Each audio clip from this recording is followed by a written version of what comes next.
Une équipe, 650 personnes. Leur objectif, produire tous les jours des médicaments pour l'Algérie et 7 autres pays africains. Leur nom, le laboratoire pharmaceutique Mérinal. Plus d'informations sur www.mérinal.com. Pour Mérinal, votre confiance n'a pas de prix.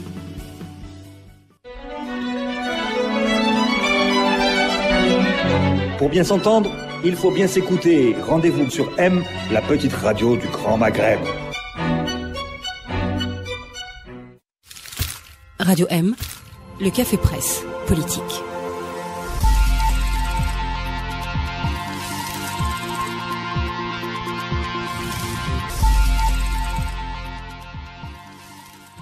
Bonsoir à tous, on a commencé Hassan, le CPP a commencé, on remettra ça plus tard. Bienvenue au CPP, nous sommes en direct sur Radio M. Bonsoir à nos invités, Abed Sharif, bonsoir. Bonsoir. Hassan Ouali, bonsoir. Bonsoir. Et Hassan Radi, bonsoir. Bonsoir. Tarek Hafid, bonsoir. Akram Khalif, bonsoir. La porte du studio est fermée, personne ne va quitter le plateau avant la fin de cette émission, je l'espère. On commence par vous, Abed Sharif, l'image qui vous a marqué cette semaine. C'est la tournure que prennent les élections législatives. Ce qui était supposé, ce qui peut constituer un grand moment politique est en train de dériver vers une mauvaise blague. Voilà. Au moins, ils prennent une tournure, c'est déjà ça. Voilà. Hassan Ouali, qu'est-ce qui vous a marqué cette semaine? Plutôt les tableaux d'affichage des élections, des portraits des candidats. Qui deviennent un espace d'expression pour les jeunes des quartiers, pour exprimer, enfin, pour dire ce qu'ils pensent de cette élection, de la façon dont sont gérées les affaires du pays. Voilà. Et nous en avons vu quelques-uns sur les réseaux sociaux. Hassan, qu'est-ce qui vous a marqué cette semaine? Ça s'est passé ce matin, ça a illuminé ma journée. C'est l'article de Ali Ben Saad, professeur en géopolitique, démographe de son État, qui rappelle aux Algériens ce qu'est le régime de Assad et ce qu'est le régime de Poutine, dans un papier flamboyant que j'invite tous mes amis à lire. Et vous remettez ça. Tarek Hafid, qu'est-ce qui vous a marqué cette semaine? C'est une anecdote d'un ami de Renchla qui m'a appris hier. Enfin, c'est un des côtés positifs de cette campagne que la population de ces plusieurs quartiers de Renchla a de l'eau un jour sur deux. En 2017? Oui, alors qu'ils en avaient un jour sur tous les 15 jours. Ah, c'est bien quand même. Ah, d'accord. Ce côté positif. Akram, qu'est-ce qui vous a marqué cette semaine? Les tomahawks envoyés par Trump en Syrie. 59. 23 sur 59, on va dire. Alors, moi aussi, j'ai deux images de la semaine. La première image, c'est les 100 jours. Aujourd'hui, c'est le 100e jour de grève de la faim de Kamal El-Din Fakhar. La deuxième chose qui m'a marqué, c'est les 10 ans des attentats du 11 avril. À la radio nationale hier, on a parlé tout au long des journaux des 10 ans de l'attentat contre le palais du gouvernement. Aucun mot, aucun, sur l'attentat contre le siège de la police et contre la brigade de gendarmerie. Le sang des policiers et des gendarmes n'a peut-être pas autant de valeur pour la radio nationale que celui des autres Algériens. Alors, on commence par la politique. Donc, c'est la campagne électorale des élections législatives. Pourquoi tu as un appel de Chadli Boufraoua, le directeur de la chaîne 3 là Absolument, c'est certainement pour me parler de mon image de la semaine sur la radio hier qui n'a pas dit un seul mot. C'est un appel personnel, Yassine, qui n'a pas dit un seul mot sur cela. La campagne électorale des élections législatives a donc commencé dans l'ignorance totale, on peut le dire ça, on en a parlé la semaine dernière dans le CPP, un désenchantement total, un désintérêt des Algériens. La campagne se poursuit, on voit les meetings, pas beaucoup de monde, il faut le préciser, même pour les grands partis, notamment à Alger, la ville où nous habitons. Il y a un seul homme aujourd'hui, une personne qui fait parler d'elle, c'est le Premier ministre Abdelmalek Sellel qui a décidé de ne pas arrêter ses activités de Premier ministre. Il continue à visiter les wilayas malgré la campagne électorale. Certains disent qu'il fait campagne pour le FLN. Est-ce que vous y croyez? Est-ce que vous croyez que Abdelmalek Sellel fait campagne pour le FLN, même s'il a un peu laissé entendre? Hassan Ouali, est-ce que vous le pensez? Je ne sais pas s'il fait campagne pour le FLN. En tout cas, il est militant du FLN formellement. Abdelmalek Sellel est un premier ministre en sursis, au moins depuis le 4e mandat. Il est très affaibli au sein du gouvernement qu'il dirige. Il n'a pas d'autorité politique sur un certain nombre de ministres, pas seulement ce qu'on qualifie comme ça de ministres de souveraineté. je pense que Abdelmalek Sellal ne va pas. Il doit y avoir un changement de gouvernement au lendemain de l'élection. Je ne pense pas qu'il va rester au gouvernement. Donc, il essaye un peu d'être présent, à l'occasion de cette campagne. Bien sûr que ce qui pose problème pour le pouvoir politique, c'est l'abstention. Donc il faut sortir, il faut dire, promettre aux citoyens des rallonges budgétaires, donner de l'argent, rassurer les gens pour essayer de les convaincre d'y aller aux élections. Et on parlera de l'abstention plus tard. Hassan Radi, vous êtes d'accord? Abdelmalek Sellal, c'est encore l'homme de la situation, comme c'était le cas en 2014 pour la campagne de l'élection présidentielle. Vraie question. Hein. Moi, objectivement, s'il y avait un peu de lucidité, je pense que ça fait longtemps qu'on se serait séparé d'un premier ministre comme Abdelmalek Sellal, parce que les choses sont redevenues sérieuses avec le contre-choc pétrolier. Autant ce super Wali était peut-être indiqué pour distribuer des enveloppes pendant la période où il y avait beaucoup d'argent, autant quand il s'agit de construire des réponses politiques et économiques, il peut pas faire l'affaire, et encore moins l'affaire quand il s'agit d'avoir un leadership pour faire passer des réformes et s'ajuster à la nouvelle situation. Donc objectivement, elle aurait dû partir depuis un bon moment. Après, j'imagine qu'il y a eu un problème sur l'organisation de la succession qui a fait que d'échéance en échéance, il est resté. Et quand on regarde un petit peu, donc cette semaine on va célébrer entre guillemets les 3 ans du 4e mandat. En fait, le 4e mandat, c'est Abdelmalek Sellal dans une bonne partie. C'est lui qui représente l'Algérie à l'extérieur. C'est lui qui conduit la politique du gouvernement. Et donc, il a quand même occupé une place qui est devenue de proche en proche importante. Et la question qui se pose, c'est est-ce que Bouteflika peut finir le 4e mandat, se séparer d'Abdelmalek Sellal? Toujours l'homme de la situation, Abdelmalek Sellal? Il joue un rôle, là, hein. Son principal rôle aujourd'hui, c'est de faire en sorte que l'élection se passe et se déroule normalement. Et éventuellement de recruter le maximum de votants possible. Donc il est en train de se montrer, il est en train de faire des déclarations, de montrer entre guillemets les réalisations, ses réalisations ou celles du gouvernement. Donc tout porte à croire que lui se voit dans l'après-élection comme étant un acteur majeur. Même si beaucoup de choses laissent penser qu'il y aura un remaniement peut-être très profond dans le prochain gouvernement. Je vais citer un exemple. La création de la holding qui comprend les filiales d'Algérie Télécom est un signe fort qui tend vers la disparition, par exemple, du MPTIC, qui est aujourd'hui tout à fait possible. Un homme en campagne, Tarek Hafed? Bien sûr, un homme en campagne. Faut pas oublier quand même que Sellal devait, au nom du FLN, être tête de liste à Alger, donc il ne l'a pas été. Vous y croyez, c'est vrai ça? Oui, tout à fait, bien sûr. Et pourquoi il n'a pas été? C'est une information qu'on sait, et Abdelmalek Sellal voulait être tête de liste du FLN à Alger. Il a tout fait. Il a déposé son dossier. La présidence lui a dit non, tu ne seras pas candidat, tu n'auras pas cette légitimité populaire qui manque à ton CV. Voilà. C'est un signe que le Premier ministre. Voilà. Oui, effectivement, il est en campagne, qu'on le veuille ou pas. Au même titre aussi que le directeur de cabinet de la présidence, Ahmedou Yahya, qui lui n'a pas été mis en congé, même s'il n'est pas candidat, mais il est quand même chef d'un parti politique. Et il est aussi en campagne pendant les jours de semaine, et non pas que le week-end. C'est quand même on va dire des poids lourds, des représentants de l'État qui sont en campagne pour des partis politiques. Et je vous rappelle que Ahmedou Yahya était en campagne aussi pour le président en 2014, alors qu'il venait d'être nommé directeur de cabinet du président de la République. Abed Cherf, est-ce que vous croyez que, comme a dit Akram Khalif, que vraiment Sellal se voit aussi un avenir après ces élections législatives, celui qu'on présente comme toujours partant, faisant le sale boulot? Est-ce qu'il aura un avenir après? Est-ce qu'il va terminer le 4e mandat, ou est-ce que le 4e mandat va se poursuivre sans lui? Le rôle de M. Abdelmalek Sellal dans la configuration actuelle du pouvoir, qu'est-ce qu'on demande à M. Sellal? On lui demande de ne pas exister, de ne pas avoir d'identité politique, parce que le vrai pouvoir est ailleurs. Et donc, lui, il remplit parfaitement ce rôle. Donc, quand on essaie de voir ce qui va partir, ce qui va pas partir, la logique du pouvoir. Quelle est la logique du pouvoir vis-à-vis de Sellal? Il est parfait. Il n'a pas d'identité politique, il n'a pas de programme, il n'a pas de consistance politique. Donc, c'est quelqu'un qui est là pour distribuer des mots, des paroles, des budgets et qui dit, qui fait ce qu'on lui demande de faire. Pourquoi ça changerait après les législatives? Cette situation politique n'a aucune raison de changer, sauf si un dispositif nouveau se met en place dans la perspective de la présidentielle de 2019, parce que après les législatives, il restera 2 ans. Oui. Le dispositif commencera à se mettre en place.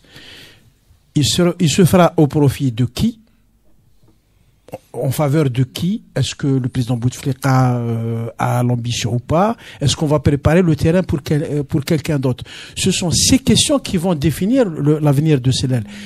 Mais même dans ce cas de figure, Abdelmalek Sellel peut rester parce que précisément, comme il n'a pas cette identité politique, il peut s'adapter à n'importe quelle situation. Donc, selon vous, la question est posée à toute l'équipe. Donc, selon vous, la bataille pour la présidentielle commence juste après les élections législatives. C'est ça? C'est bien ça? De mon point de vue, oui. Yassine, la bataille de 2019 commence en 2017.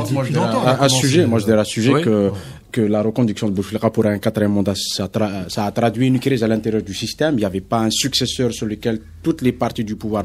En 2014. En 2014. Et on n'a pas encore réglé ce problème. C'est que jusqu'à aujourd'hui, en tout cas, jusqu'à aujourd'hui, un successeur naturel autour duquel se dégagerait un consensus entre les différents groupes influents du pouvoir n'existe pas encore. On n'a pas encore vu le jour. On a fait croire à Sellel qu'il était justement à un certain moment ce successeur. En 2014. Il y a cru et bon, il s'est fait avoir. Est-ce qu'il a ses chances pour 2019, Abdelmalek Sellel? Est-ce qu'il est toujours l'homme de la situation, le Premier ministre actuel? Le pouvoir a besoin d'un homme transparent à la tête de l'État. Donc pour l'après Bouteflika, Sellel peut être cet homme-là. Mais c'est dans cette perspective. Donc ça ne dessine pas un cas politique, ça trace plutôt la persistance d'une impasse complète, totale, pour aller à autre chose. Alors il a fait le boulot en 2014 pour la campagne des présidentielles. Il est en train de faire le boulot encore aujourd'hui. Est-ce qu'il sera récompensé par son maintien au poste de Premier ministre selon vous? Moi, je voudrais juste dire une chose. Ce n'est pas parce que ce que dit Abd est très juste, mais cela ne veut pas dire qu'un homme de type Sellel correspond parfaitement à ce que veut le pouvoir d'un Premier ministre, qu'on ne va pas le sacrifier. Et on a connu beaucoup d'hommes qui correspondaient exactement à ce que voulait le pouvoir de ses premiers ministres, de ses ministres, mais on les sacrifie parce qu'il y a des ambitions, parce que la situation à l'intérieur les rapports de force, en tout cas à l'intérieur du système, évoluent, elles ne sont pas statiques, ça bouge. On commence déjà à faire la promotion de tête de liste du FLN à Alger. Alors, après le désaveu, oui. Moi, j'ai envie de regarder du côté du symptôme Ould Khaddour. Tout à fait inattendu, nommé à la tête de Sonatrach, qui dit quand même quelque chose.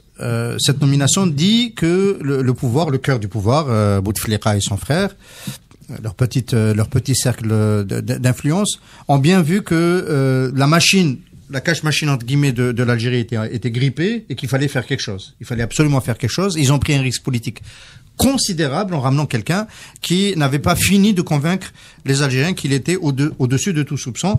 Je parle de M. Abdelrahman Ould Khaddour qui était poursuivi dans l'affaire BRC, dont il était le PDG. Et ça veut dire quand même qu'il regarde l'avenir avec une certaine gravité, ce centre du pouvoir. Il le prend au sérieux, c'est-à-dire on n'est pas en 2014-2015 où on est assis encore sur 180 milliards de mètres cubes, j'allais dire, 180 milliards de dollars de réserve de change, et où on peut encore laisser venir et notamment laisser quelqu'un aussi inconsistant que Abdelmalek Sellel continuer à conduire les affaires publiques. Donc de mon point de vue, la tendance c'est quand même plutôt le changement, et ce serait le changement. On a des indices qui montrent que quelqu'un comme Bouchouerb devrait partir. Bouchouerb l'affairisme de Bouchouerb fait florer sur la place d'Alger. On en parle partout. On peut pas croiser quelqu'un qui a été dans le gouvernement qui n'en sait pas un petit bout. On a encore parlé de l'affaire Peugeot. On en parlera peut-être en deuxième partie de ce CPP où on cite encore le nom de Bouchouerb. Et donc il se dit, il se précise que Bouchouef devrait partir. On peut penser de la façon dont fonctionne le régime algérien que Sellal partirait aussi, parce que c'est Sellal qui voulait le plus son scalp. Il y a une manière de gérer ce type de conflit. Les deux belligérants sont renvoyés. Voilà. Donc moi, j'aurais tendance à penser que les choses deviennent sérieuses et que on se séparera de Sellal. Est-ce que vous pensez que ces élections vont offrir, après leur déroulement, une nouvelle scène politique algérienne avec des gens nouveaux? Est-ce que cela est possible aujourd'hui? Sincèrement, j'y crois pas, et je voudrais, je suis pas très d'accord avec toi, Arkadi. Quand on voit les listes électorales, quand on voit les candidats, surtout du FLN, on comprend qu'effectivement, on ne va pas vers quelque chose de sérieux. Et que on fait tout justement pour que... Oui, mais l'exécutif, tu as quand même des membres de l'exécutif qui sont candidats. Quand on voit la liste de Annaba, c'est absurde. C'est-à-dire qu'ils sont vraiment en train de reconduire le non-sérieux déjà au sein de la principale chambre du Parlement. Donc on peut rien d'attendre de nouveau après ces élections législatives? Écoute, si le pouvoir regardait les choses avec gravité, ce pouvoir devrait se rappeler quand même qu'ils ont Abdelaziz Bouteflika à la présidence et Abdelmalek Sellal au Premier ministère. Donc ça veut tout dire. Le Premier ministre qui a aussi tiré sur les boycotteurs: allez vendre votre désespoir ailleurs. Selon la militante Sabrina Rahimi, c'est la phrase de trop. Est-ce que vous croyez aussi que c'est la phrase de trop, Hassan? Il faut juste dire à propos des discours de Sellal, c'est que personne ne le prend au sérieux. Personne ne le prend au sérieux. L'opinion, sa parole n'a plus aucun impact sérieux sur les gens. Il a raconté des blagues, des mauvaises blagues souvent. Et je dis pour parler de la gravité de la situation, certes, elle est grave, mais je ne pense pas que au sein du pouvoir il y a une prise de conscience de la gravité de la situation. Pour opérer des révisions déchirantes. Il peut y avoir un lifting, ou en tout cas l'élection législative, les résultats en tout cas, va préfigurer de ce que vont être les rapports de force à la veille de la présidentielle qui aura lieu normalement en 2019, mais on ne sait pas. On ne sait pas. Mais Sellal, ce qu'il dit, il n'est pas pris au sérieux. Il n'est pas pris au sérieux. Les gens savent que c'est pas le centre de décision. Ils savent que il est complètement transparent, et moi je dirais qu'il est incolore et inodore, et il n'a pas un discours politique consistant. C'est un homme complètement désincarné, ce type. Alors vous faites bien de dire que ce n'est pas le centre de décision, parce que le Premier ministre a prononcé une phrase il y a quelques jours qui en a interpellé plus d'un. Il a dit: je ne prends aucune décision sans consulter le président de la République. Est-ce que vous y croyez? Est-ce que c'est vrai? Et est-ce que si c'est le cas, est-ce que ça ne démontre pas bien sûr que la non-importance totale de cette fonction de Premier ministre en Algérie? Ce qu'on peut dire d'abord à propos de ce qui se dit dans la campagne, à propos de cette déclaration-là, c'est que la parole politique ne compte plus dans le pays. Elle n'a plus aucune valeur. N'importe quel homme politique, ministre, président de la République, peut faire n'importe quelle promesse, il peut dire n'importe quelle bêtise, ça n'a plus d'impact sur la vie du pays, sur les partenaires politiques, et donc il n'est plus comptable, les gens ne se sentent plus comptables de ce qu'ils disent. Il faut ajouter à cela que dans la bulle interne du pouvoir, les choses se passent bien. Pour quelqu'un comme M. Sellal, comme le groupe qui gravite autour du président Bouteflika, M. Sellal est Premier ministre, il n'a jamais rêvé de ça. Ces gens-là sont autour du président, ils font des affaires, ils n'ont jamais. C'est parfait. Dans cette bulle-là, le monde est parfait. L'Algérie est parfaite. Donc, M. Haddad qui devient un personnage très important. Dans leur logique, les choses vont bien, et quels sont les équilibres à trouver pour que les choses continuent? Il faut se rendre compte de cette évidence. Et le regard que la société ou que d'autres gens différents de nous peuvent avoir sur cette gravité de la situation, il faut la relativiser. Ce qui est dramatique pour nous est parfait pour eux. On est, je pense, c'est un comparatif que j'ai déjà utilisé, ça fait quelque temps. On est dans une ambiance Fendren Bourguiba. C'est-à-dire, avec une situation. Voilà, ouais. Voilà. Donc il faut faire attention de ne pas nommer un Ben Ali au poste de Premier ministre. C'est le premier souci du clan présidentiel. Ne pas se tromper sur le profil de celui qui va être Premier ministre. De ce point de vue-là, ça donne Sellal. De ce point de vue-là, ça donne Sellal. Ça élimine dans une certaine mesure, Ahmedou Yahya, parce qu'on peut penser qu'il a des contingences, qu'il a des connexions avec des militaires qui pourraient l'amener à pouvoir devenir. C'est ce qu'il s'est dit à son sujet, mais on sait qu'il est très loyaliste et certains de ses amis le lui reprochent à un certain point. Donc, c'est un paramètre. Mais il y a un autre paramètre, c'est la crise. Et Ben Ali, pourquoi il a été obligé de se séparer de Mzali, puis de celui qui a succédé à Mzali pour arriver à Ben Ali? Parce qu'il y a des situations où tu es obligé d'avoir quand même un minimum de gestion et tu peux pas t'appuyer sur quelqu'un donc complètement infatué, comme c'est en ce moment le cas. Est-ce que Ahmedou Yahya, on n'en parle pas assez, Tariq, tu viens d'en parler, est-ce que Ahmedou Yahya est selon vous toujours en embuscade? Parce que vous avez parlé de loyauté, le clan présidentiel, en fait, beaucoup de gens disent qu'ils n'ont jamais cru en la loyauté d'Ahmedou Yahya en tant que Premier ministre, même si le président l'a nommé 2 fois Premier ministre. Est-ce qu'il est toujours en embuscade, Ahmedou Yahya? C'est sûr qu'il est en embuscade, mais je pense pas qu'il ait les moyens de sa politique. Il n'a pas un parti politique... le RND n'est pas un parti politique puissant, c'est pas le FLN, il y a... Les réseaux qu'on lui prêtait, comme tu le disais, au sein d'institutions militaires ont disparu. Je ne pense pas que ça soit l'homme, un homme qui réfléchit réellement. Je pense que le gars se maintient. Bon. Il faut juste dire que avoir un parti politique sérieux, c'est pas déterminant. Avoir un grand parti politique, c'est pas déterminant dans les choix à l'intérieur du pouvoir. Ça joue un rôle.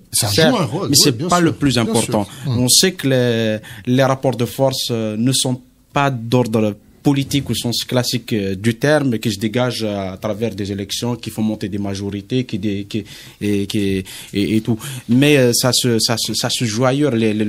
Il faut dire que l'armée reste quand même un des cœurs puissant du pouvoir. C'est pas seulement encore aujourd'hui.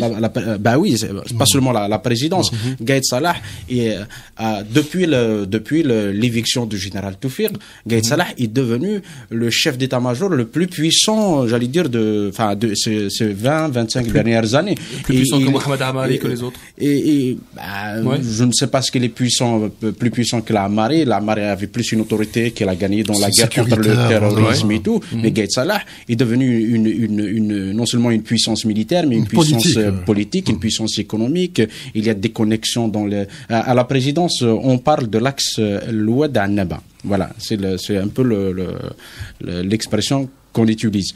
On sait comment il y a des éléments qui montrent depuis le départ de Toufir qui avait le rôle, c'était l'arbitre Khair avant, c'était un peu les arbitrages, jouer un peu pour parvenir à obtenir des arrangements entre les différents groupes. Aujourd'hui, depuis le départ de Toufir, on est dans un équilibre de la terreur. Hein. La présidence d'un côté, Gaïd Salah, il a des ambitions, Gaïd Salah. Est-ce que c'est lui-même qui veut être président de la République ou est-ce qu'il veut peser lourdement dans ce choix? C'est ça donc on ne peut pas dire que tout se passe bien au sein du pouvoir. Il y a des rivalités, il y a le choc des ambitions, il y a des groupes qui montent, et quand des groupes montent, c'est au dépend des intérêts d'autres groupes en place, et y compris au sein du forum du FCE. Hein, c'est pas la stabilité totale, c'est pas un long fleuve tranquille. Et au sein des partis de l'Alliance présidentielle, c'est la même chose.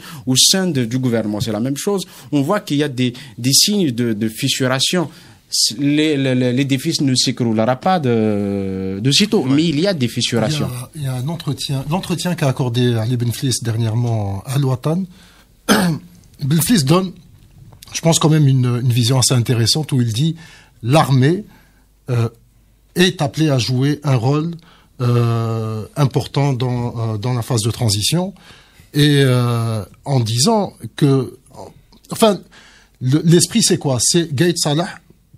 Vous avez un rôle démocratique, vous avez un rôle dans l'histoire à jouer. Voilà, c'est un peu le message essentiel qui est un peu glissé dans cet entretien. Mais c'est le rôle de l'armée pendant une transition, hein, oui, que de garantir garantir qu'il n'y ait pas de débordement dans la rue, garantir que les institutions sont préservées. C'est dans le sens aussi. C'est le rôle de l'armée dans les systèmes autoritaires. Voilà.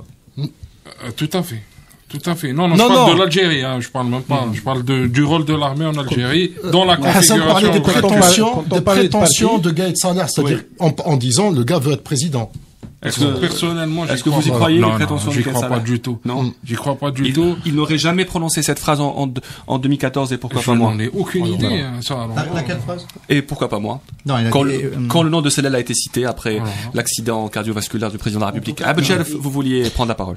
Quand on parle des partis, il y a des données qui sont très simples. Les deux derniers présidents du pays, Liamin Zerouel et Abdelaziz Bouteflika, n'étaient pas dans des partis. Donc les partis n'ont aucune importance dans cette histoire. Maintenant, il y a des choses qui sont en train de se passer, qui se sont passées à l'intérieur du pouvoir il y a peut-être 2-3 ans. Il y a des conséquences aujourd'hui. La certitude qu'on pourrait avoir, c'est que dans la prochaine succession, par exemple, le général Toufiq n'aura pas de rôle.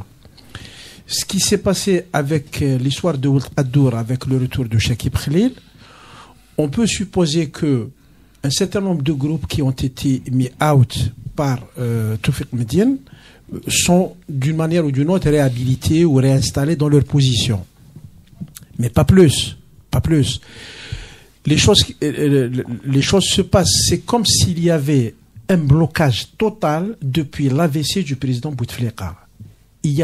La vie s'est arrêtée. Il y a eu un petit incident qui s'est terminé par l'éjection de Toufiq Médiane.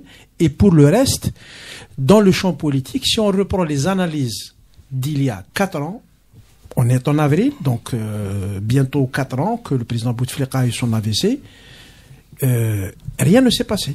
On est exactement dans la même analyse. Est-ce qu'il y aura un accord pour débloquer la situation du pays lors de la prochaine présidentielle ou pas? Relisez ce qui a été écrit il y a 4 ans, vous allez trouver exactement la même question. Il faut reconnaître que les successions se sont toujours déroulées de manière calme, que ce soit avec la mort de Houari Boumediene, la démission de Chadi Benjdid, celle de Liamin Zerouel. Est-ce que vous pensez que cette fois, il y a une possibilité que ce ne soit pas le cas, que la succession ne se déroule pas de manière sereine, Abdel Jalef? Attends, quand tu dis sereine, calme, ça dépend de ce qu'on entend par ce mot. Sans effusion de sang. Il n'y a pas eu de coup d'État, l'armée n'a pas tiré sur les gens. Oui. Formellement, on essaye de tenir un petit peu, mais la démission du président Chedli était un coup d'État de fait, comme a dit Aïtamed. L'avènement, la mort de Boudiaf, quand même, ça ne veut pas dire qu'il n'y a pas eu de violence. Écoute, l'élection, désignation du président Bouteflika, ça a été une mascarade. Donc la violence, ce n'est pas uniquement par mort d'homme. La violence, c'est contre les institutions, contre la morale politique, contre l'éthique politique, contre la volonté du peuple. Tout ça, c'est des violences qui sont contenues, qui s'expriment de manière différente. Il y a une violence du fait qu'on impose un chef de l'État contre la volonté populaire, contre les règles démocratiques admises universellement. Il y a de la violence à l'intérieur du système aussi. C'est des règlements de compte mortels à l'intérieur du système. C'est à couteau tiré. Hein. Moi, je prends le pari optimiste qu'il y aura une paralysie qui va se poursuivre et que le pouvoir, l'armée, ne pourra prendre d'autre choix que de laisser le jeu démocratique se faire, avec peut-être un petit coup de pouce, une petite préférence pour un des candidats qui se présenteront, mais pas la fabrication ex nihilo d'un candidat comme ça s'est fait dans les années passées. Voilà. Ce qui veut dire que les mécanismes d'arbitrage qui ont existé ces 50 dernières années ont disparu quand même. Il y a de moins en moins d'arbitrage, les groupes ne se parlent plus, enfin, c'est même plus une façon ils ne parlent même plus le même langage, donc ça devient un peu plus compliqué qu'avant, et le scénario, y compris d'expression, disons, violente d'une succession, est possible en l'absence des arbitres. En tout cas, Bouteflika, dans ces moments de lucidité, sont rares. Il dit, je réunis un conseil des ministres, il y a 3 successeurs prétendants. Il ne supporte pas ça. Il parle de Yahya, il parle de Sellal, il parle de Gaït Salah. Ouais. Voilà. Oui, mais encore, sauf que quand le moment de la succession viendra, il y aura quelqu'un qui sera là pour coordonner cette succession. Bien sûr. Son poids, son rôle sera déterminant. Soit qu'il fasse l'arbitre, soit qu'il organise les choses pour les entraîner dans un sens ou dans un autre. Tout à fait. D'autant plus que la situation n'est pas mûre pour permettre, disons, une visibilité sur les prochaines années. Il n'y a pas de visibilité. On ira forcément dans quelque chose qui sera, d'une manière ou d'une autre, une surprise. Donc on reste sur le scénario du gars qu'on ramène chez lui, comme d'habitude. Il y a Fossel Mtaoui qui a donné le prénom du prochain président de la République. Vous avez tous noté sur... Oui, mais ce n'est qu'un prénom. C'est Ahmed Faroukhi, bien sûr, tête de liste FLN, qui a pris la place de Abd Malik Sellel, si l'on en croit Hassan Wali. Le CPP revient dans un tout petit moment.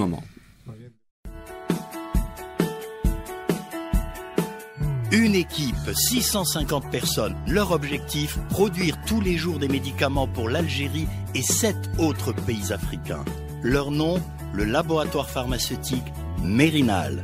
Plus d'informations sur www.mérinal.com. Pour Mérinal, votre confiance n'a pas de prix.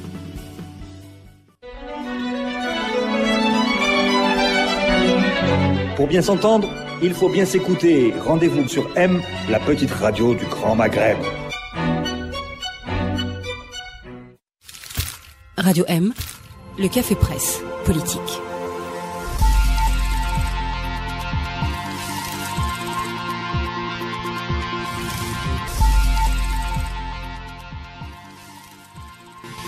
Bienvenue à tous pour la deuxième partie du CPP, le Café Presse Politique. Nous sommes en direct sur Radio M. Nous allons parler maintenant, toujours de politique, mais des relations surtout entre l'Algérie et la France, les résultats de la visite qu'a effectuée la semaine dernière le Premier ministre français Bernard Cazeneuve. L'expression avait titré « Bernard Cazeneuve vient dire au revoir ». Vous êtes d'accord? Bernard Cazeneuve est venu dire au revoir à Abdel. On va commencer par vous. Oui, on voit pas quel autre message il peut transmettre. C'est un pouvoir finissant. Lequel? Le nôtre, le leur? Le pouvoir de François Hollande. Ouais. Je pense que Cazeneuve a très peu de chances de figurer dans les prochaines équipes. Donc voilà, ils viennent. C'est une tournée d'adieu. Monsieur Menucci, qui est membre du Parti socialiste de Marseille, était dans la délégation et il se dit à Paris qu'il est venu spécialement à Alger pour rencontrer Monsieur Cazeneuve et le convaincre de reprendre les rênes du Parti socialiste après les élections présidentielles, parce qu'on parle d'un PS qui sera totalement dévasté après ce scrutin. Avec la délégation en Algérie, avec Monsieur Cazeneuve, parce que c'était l'une des rares fois où il pouvait le voir et lui parler directement. Et vous, est-ce que vous pensez vraiment que cette visite, parce que beaucoup de spécialistes ont dit que cette visite n'aura pas servi à grand chose, c'est un pouvoir, comme l'a dit Abed, finissant en France, l'accord sur Peugeot n'a pas été signé, qu'est-ce que vous en pensez? Moi, je dirais que les rapports entre la France et l'Algérie, c'est des rapports. Il faudrait qu'il y ait de la circulation au regard des intérêts des relations stratégiques entre les deux pays, hein, de gauche comme de droite. Il y a une continuité de l'État. Même si on vient pour une visite, on ne prend pas des décisions. Il faut venir, c'est important de venir à Alger, de discuter avec les responsables algériens. On peut détendre l'atmosphère quand elle est tendue en raison d'un tweet ou je ne sais pas quoi. On peut venir pour discuter sur d'éventuels projets, sur il y a dans les bagages de Cazeneuve de ce qu'on appelle un peu les facilitateurs, hein. Il y avait Jean-Pierre Chevènement qui était là, qui connaît un peu les hommes du pouvoir. Il est aimé en Algérie par les Algériens. Il y a le président de l'Assemblée nationale. Et en plus de ça, des hommes d'affaires de la région de Marseille et tout, qui ont des PME en Algérie, des partenaires en Algérie. Globalement, il faut qu'il y ait de la circulation. Il ne faut pas qu'il y ait de rupture entre les deux pays. Il ne faut pas laisser les choses en suspens. Voilà. Et ce qui se passe, en fait, c'est que dans les deux pays, il y a un peu d'incertitude quand même. En Algérie, il y a une incertitude. En France, on ne sait pas qui sera président. C'est pas encore très clair. Et en plus, si c'est Macron qui gagne, apparemment, donc c'est celui qui a le plus de chance aujourd'hui, c'est quelqu'un qui a un regard assez différent et qui n'est pas issu des appareils traditionnels. Et il y a donc à côté de ces inconnus, il y a le reste qui est connu. Pétrole, le gaz, la circulation des biens et des personnes, l'immigration algérienne, les questions de sécurité. Toutes ces questions sont gérées par, comment on appelle ça, l'État profond. Et donc, ça échappe aux contingences. Il y a très peu de changements. Il y a une part très vraiment minime qui change de gestion d'un pouvoir à un autre. Et l'accord qui a été signé avec Total, pourquoi on l'a signé aujourd'hui? Pourquoi ne pas avoir attendu, par exemple, après l'élection française pour l'offrir en cadeau? Ou bien est-ce qu'on a fait ce choix de manière délibérée pour ne pas dire, pour éviter qu'on dise que c'est pas un cadeau qu'on fait au nouveau pouvoir? Parallèlement à ça, donc il y a l'histoire de Ould Qadour qu'on dit plutôt, donc qui a fait ses études aux États-Unis, qui a été condamné dans une affaire d'espionnage au profit des États-Unis, accusé d'être l'homme des Américains. Voilà, donc il y a est-ce que c'est un souci de rééquilibrage? Donc il y a toutes ces questions qui sont là, qui constituent la lame de fond des relations bilatérales et qui ne changent pas d'un pouvoir à un autre. Et la réconciliation totale Sonatrach, Ihsan, est-ce que c'est l'effet Ould Qadour? On peut pas parler de réconciliation. Il y avait un conflit commercial. On n'était pas d'accord sur les perspectives de la commercialisation des produits de cette industrie pétrochimique. On n'était pas d'accord sur le prix à l'entrée du gaz naturel. Je rappelle que les Qataris ont obtenu le meilleur prix à l'entrée pour Berlara, pour la sidérurgie, et ça se sait, ce genre de facilité ou ce genre de cadeau qu'on peut faire à d'autres partenaires. Et donc ça, voilà, c'est une négociation d'un type particulier. Mais moi, ce que je veux observer quand même, c'est surtout la fin de la période Hollande. Au début de la période Hollande, le voyage de 2012, le rapport de force était quand même différent de celui que nous avons aujourd'hui. En termes de négociations économiques, l'Algérie était quasiment au sommet de ses excédents et la France pataugeait dans la crise souveraine en France, la crise en Europe, la crise de l'euro et la difficulté à redresser les déficits en France. On se rappelle de la promesse de Hollande de redresser la courbe du chômage. Aujourd'hui, c'est beaucoup plus rééquilibré et on n'est pas loin du seuil où c'est l'Algérie qui va se retrouver en position de faiblesse. D'autant plus que dans la semaine où le Premier ministre français est revenu en Algérie pour conclure les derniers contrats qui ont été du fait de la négociation de l'équipe Hollande. Voilà, il voulait absolument que ça soit comptabilisé à l'actif de cette gouvernance-là.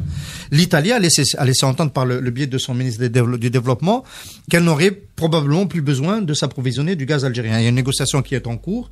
Et donc l'Algérie devient demandeuse vis-à-vis de Paris pour consolider un rapport. On se rappelle que Mitterrand avait fait le cadeau d'acheter le gaz algérien, entre guillemets, plus cher, au nom d'une sorte de réparation historique, un peu plus cher, contrat de longue durée GDF, que la droite lui a toujours reproché. Aujourd'hui, on n'est pas loin de nous retrouver dans une situation où on doit demander à la France de préserver les contrats de longue durée pour maintenir une forme de construction de partenariat où le gaz continue à être la partie exportatrice algérienne. Après, on verra ce qu'on peut vendre de plus à l'Europe. Ça n'en prend pas le chemin. Alors, quelques membres de la délégation française étaient un peu déçus pour deux choses. La première chose, c'est que le Premier ministre français n'a pas été reçu par le président de la République, alors que quelques jours avant, Abdelaziz Bouteflika avait reçu le président congolais pendant 40 minutes. La deuxième raison, c'était l'accord avec Peugeot qui n'a pas été signé.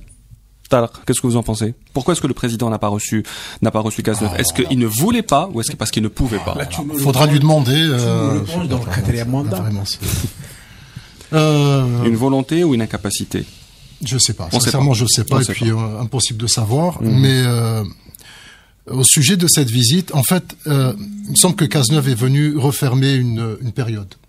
La période quand même du tweet, non? Non, pas du tout. La période quand même qui a été de détente quand même entre l'Algérie et la France, la période Hollande, et donc je pense que ça s'est fait. Donc ils se sont serrés les mains. Ils ont fait en sorte de régler quelques petits soucis, notamment Total. Alors il y a tout à l'heure on en parlait, c'est le départ de l'actuel ambassadeur donc Émier, donc le remplacement par un ancien ambassadeur par Brioncourt. Alors il semblerait que l'accord d'Alger a été assez rapide, c'est-à-dire à peu près 8 jours pour accepter donc la nomination, même s'il n'a toujours pas présenté ses notes de créance. Enfin, toute la procédure de notes de créance. Sa nomination a été approuvée par le gouvernement algérien. Par le gouvernement. Assez rapide. Je peux continuer, s'il te plaît, Malish.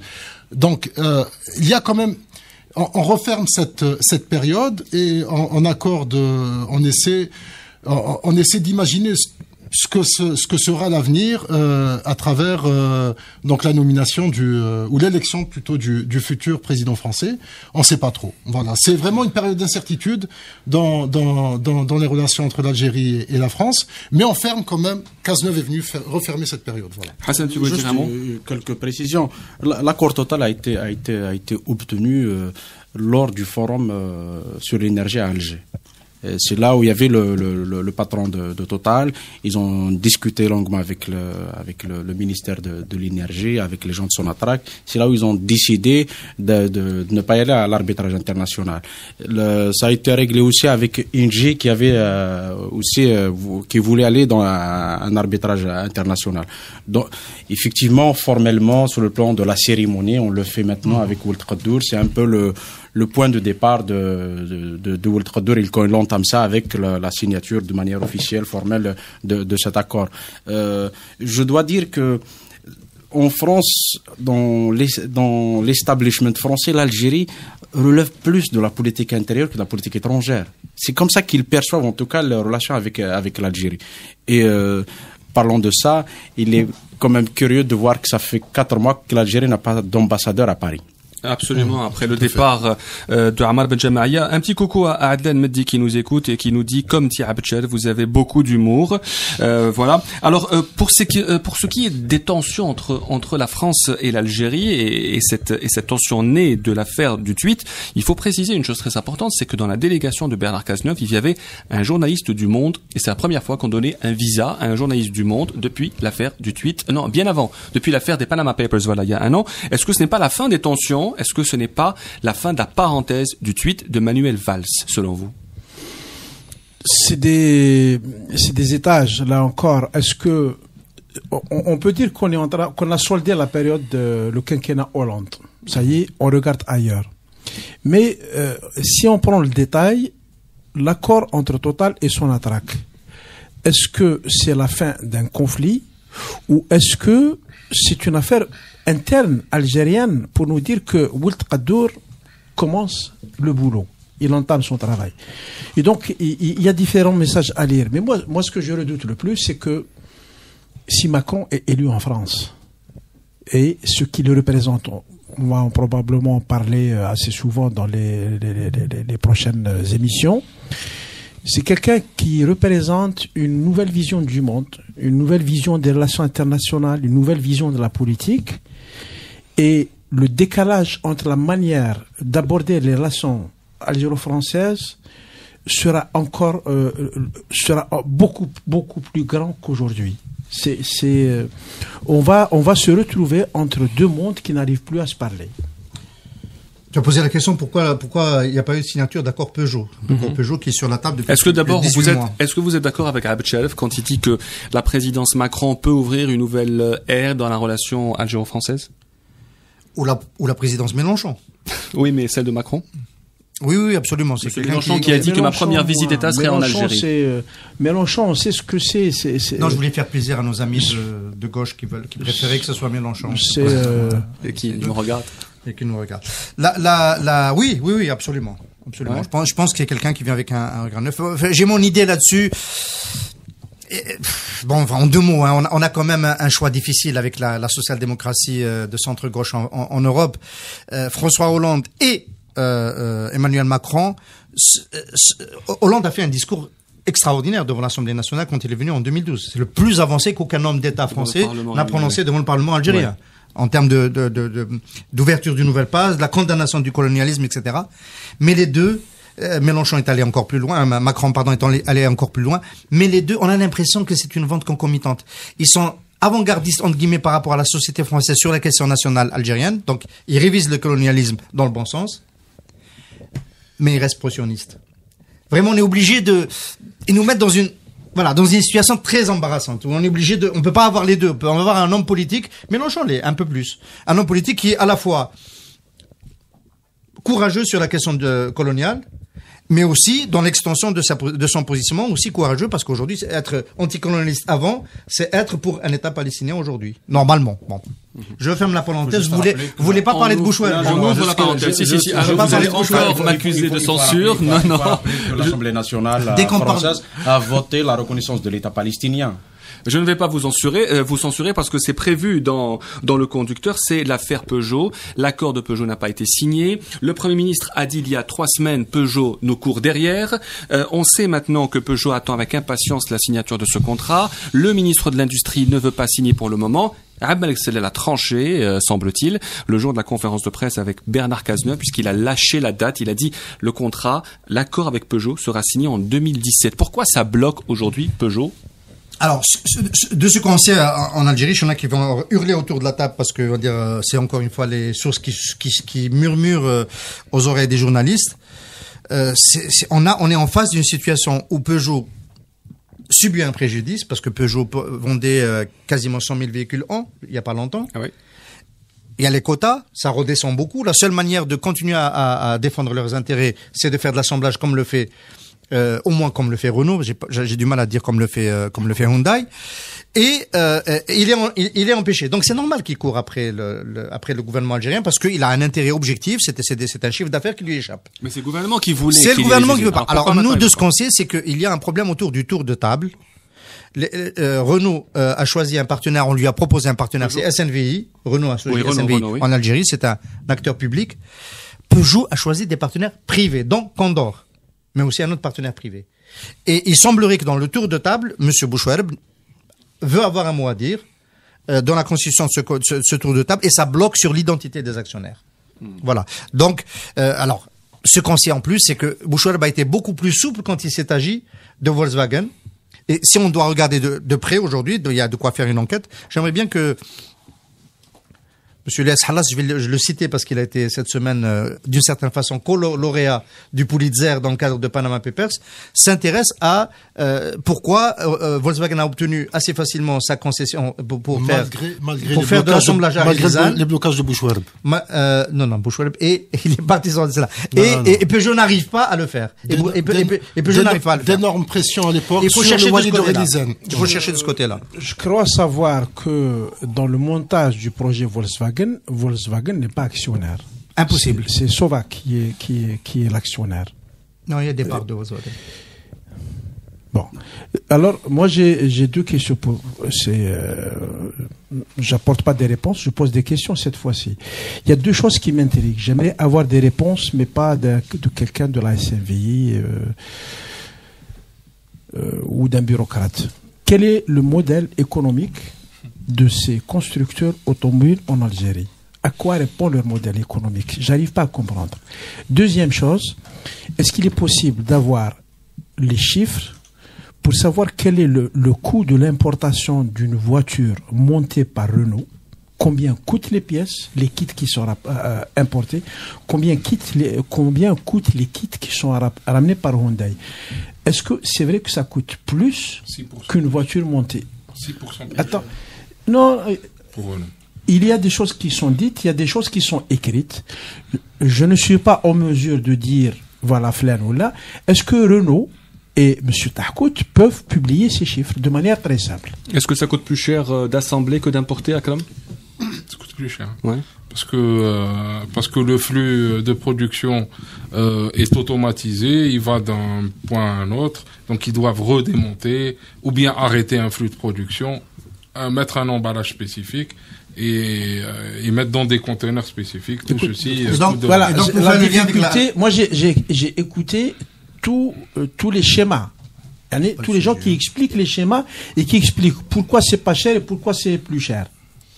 Et donc, mais moi, ce qui apporte une réponse définitive, c'est un document de Renault qui dit un kit pour une voiture Renault symbole coûte tant. Voilà. Mais c'est bon, en un mot, c'est pas comme ça qu'on pose le problème d'une filière industrielle. Elle peut avoir un coût au départ. On se projette sur 30 ans. On dit au départ ça coûtera plus cher. Après, il y a des sous-traitants. D'ailleurs, activer la venue de Peugeot, ça peut élargir le réseau des sous-traitants en Algérie. Donc, d'une certaine façon, c'est une très mauvaise chose pour le gouvernement algérien que Peugeot ne vienne pas tout de suite. Il faudrait qu'il y ait d'autres constructeurs qui viennent. Et puis, ce coût qui au départ est supérieur à la voiture assemblée va baisser pour devenir inférieur. Mais c'est dans la projection. Si on prend la projection tout de suite, enfin le coût tout de suite, effectivement, le véhicule assemblé est plus cher que le véhicule qui est importé entièrement. Pour répondre à ta question, si Slel dit que l'accord sera signé avant la fin de l'année, c'est qu'il doit être sûr que Bouchouerb ne sera plus là dans 15 jours. Il faut éviter de prendre un bonbon pendant une émission radio. Ça s'entend. Oui, ça s'entend. Merci à vous tous d'être venus au CPP. Merci à Abed Sharif, Hassan Wali, Ihsan Qadi, Tariq Hafid, Akram Khalif. Merci à vous pour votre fidélité. Les podcasts de l'émission sont sur radio-du6m.net. À mercredi prochain. Une équipe, 650 personnes. Leur objectif, produire tous les jours des médicaments pour l'Algérie et 7 autres pays africains. Leur nom, le laboratoire pharmaceutique Mérinal. Plus d'informations sur www.mérinal.com. Pour Mérinal, votre confiance n'a pas de prix.